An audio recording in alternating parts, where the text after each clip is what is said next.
He says, someone has to answer you. Now, there's a moment to pause for some great wisdom here.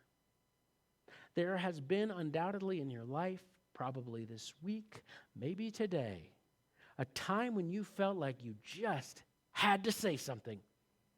It's gone on too long. I can't put up with this anymore. Someone has to say something, right?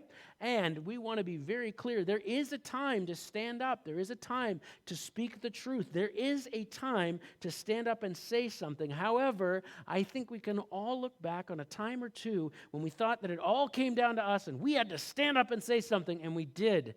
And the results were catastrophic. Maybe we didn't know what we were talking about as much as we thought or hoped. Perhaps we didn't have the perspective that we needed. Perhaps we were too emotionally charged. But whatever the case, there is always an opportunity to wait and say, that sounds to me upsetting, disrespectful, maybe even blasphemous, but I want to take a deep breath.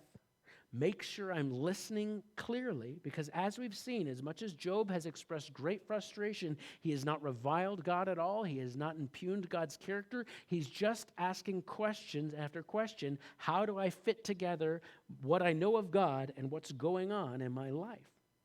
So we're going to see that Zophar gives us that wonderful opportunity to exercise those great words of advice, that I've never had to repent of a word that I didn't say.